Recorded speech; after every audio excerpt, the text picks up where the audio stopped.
All right, we're excited you're applying for a Parks and Recreation Trust Fund grant. We have a set of videos to help guide you as you prepare your application. There are a set of 5 videos. This is video 1, which gives you an overview of PARTF and this year's grant cycle. Video 2 includes items that are required for all applications that everyone needs to watch. Video 3 is if you're doing a development project, so you're requesting funds to construct new facilities or to renovate existing facilities. And video 4 is for acquisition projects. So this is when you're requesting funds for land acquisition, and that includes donated property. So even if you're not purchasing the property, you're acquiring it. So that makes it an acquisition project. Video 5 is the PARTF scoring system overview, and please take a look at that for everybody. That's the documents, the definitions that you go through the scoring system. Will help guide you to make a more competitive application. So again, if you're doing development only, please watch these 3 videos. Acquisition only, you can skip the development, watch acquisition video, and then acquisition and development, please watch all videos. But everyone needs to watch the all application and the scoring system video. So with the overview of PARTF, there's certain things that you need to know to complete this application process. Most everything can be found on the official website for the North Carolina Division of Parks and Recreation. We also call it NC State Parks. Go to their website, look on the grant page. So if you click on About Us, you can scroll down to Grants. Click on that, scroll to find the Park and Recreation Trust Fund grant section. There's a lot of links there, and click on the information for applicants, and that will lead you to where you may download the PARTF grant application. It's a fillable PDF form. You can simply click on that to download it. And I suggest that you print it out, review it as you're going through the videos. That way you can take notes and help with any tips and information that you need. Recreation Resources Service, or RRS, we are here to help you. We have 5 regional consultants that will help you review your application, answer your questions as you're preparing it. So please use that. Let us help you. And then application also lists a lot of resources to help with grant preparation, like State Historic Preservation Office, biological resources, a lot of those information. The grant cycle begins in late October, so the application's been released. We have these instructional videos that gives you from October to March to prepare your application and schedule a time with your regional consultant with the RRS to help review that, give you feedback, again, to make it the most competitive project. And then May 1st is when the application is actually due. There's a gap there because you need time to, please schedule time because we have a lot of applications that we review, and you need to have time to make any suggestions that we provide. Early summer is our grants team will be reviewing and evaluating the scoring system. And then in late summer, typically late August, the Park Authority meets and they will select grantees, so who gets awarded. And then it's fall, typically in November, when contracts are signed. So keep that in mind. We're at that point now, so it'll be a year from now, should you be selected, that you can actually begin the project. So you cannot begin until those contracts are signed, or the cost would be ineligible. So again, key dates, October to November. We're through that now. We've got the application videos. May 1st of 2023 is when the applications must be postmarked or received by the Division of Parks and Recreation. And then late summer, the Park Authority meets. Now, this big reminder here is when you submit it, include a tracking number when you're mailing it, or if you're shipping it with FedEx or UPS. Mailed applications must be postmarked by May 1st and be sent to the division at the Mail Service Center. If you're hand delivering it, it must go again to the Nature Research Center in Raleigh. You cannot deliver it to our regional offices. They must go to state parks. And that must be in by 5 p.m. on May 1st. So the application checklist is very important. So make sure you take a look at that. The instructions gives you everything you need to know. It will reference all these videos are kind of set up in the same order. If you're constructing or renovating facilities, acquisition, these are the additional forms that are needed.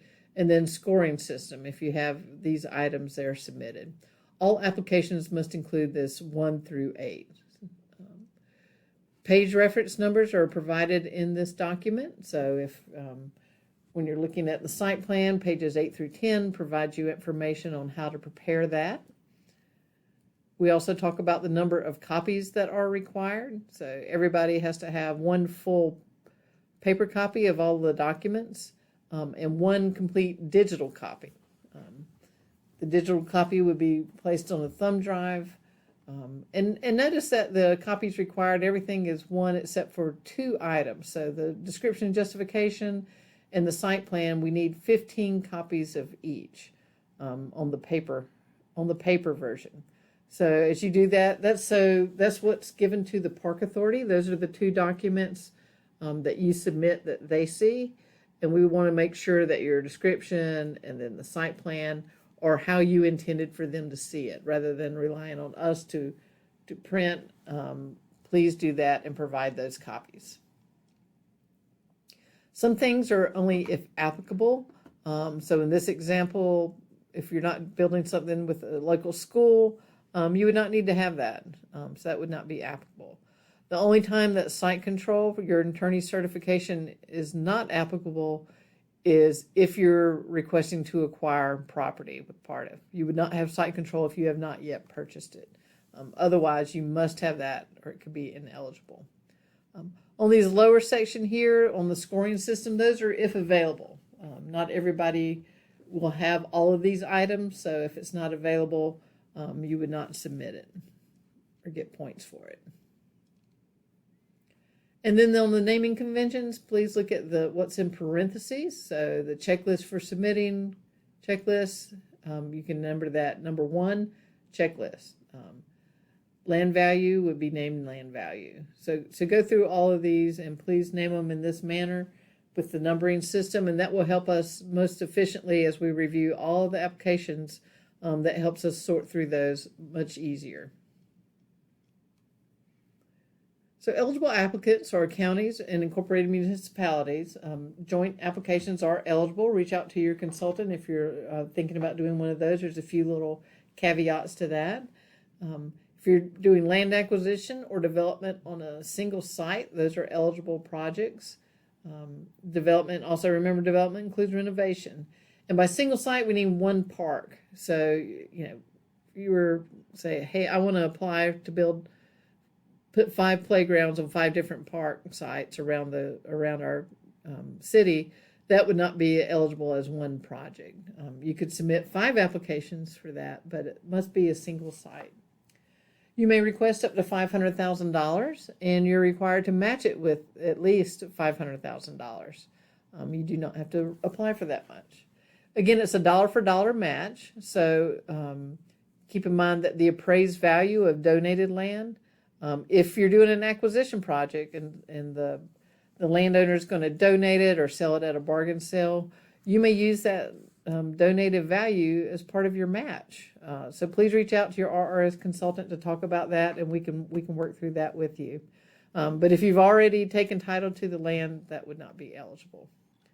Also, keep in mind that the value of in-kind services like labor, or say your engineering department's doing the grading, that cannot be used as part of the match. That would simply reduce your cost on your cost estimates, but it would not count as a match per se.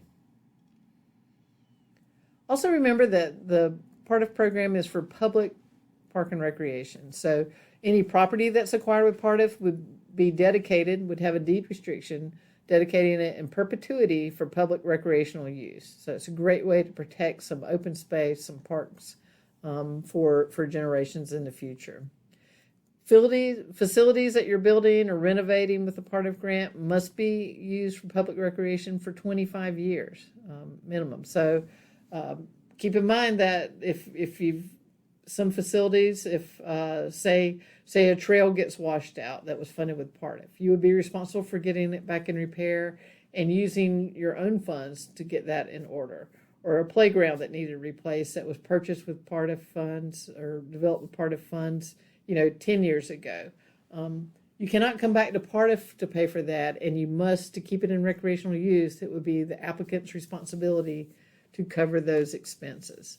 So if you're thinking about applying this year for something that was previously funded with PARTF, or you're not sure if it was previously funded with PARTF, please reach out to RRS and we can look through those records and files and let you know and talk you through those options.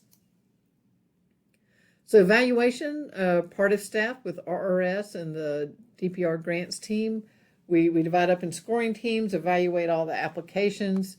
We use the scoring system and the documentation that's submitted. That's all we can use to evaluate what you submitted with your application. We'll conduct a pre-award site inspection to view the site, understand what you're applying for, what you're looking to do. And then we have a score team consensus in that evaluation. And we're consistent across all the applications. It's very important that we evaluate everyone the same. Now, the selection of the grants, that's to the Parks and Recreation Authority. We do not do that. So the Park and Recreation Authority, by law, they must look at certain factors. So they read the project description and justification. This is, your selling point, why you say this project is needed. They also look at criteria in the scoring system. So we provide a summary of that. Geographic distribution of projects across the state, the population of the applicant. So they're looking at small populated areas, highly populated areas. They also look at compliance with prior grant agreements. So what is your grant history? Presence or absence of other funding sources, the amount of funds requested, and of course, how much money is available to distribute. And when we talked about geographic distribution, the Park Authority uses the North Carolina Economic Prosperity Zones. So these are the regions that are used on geographic distribution.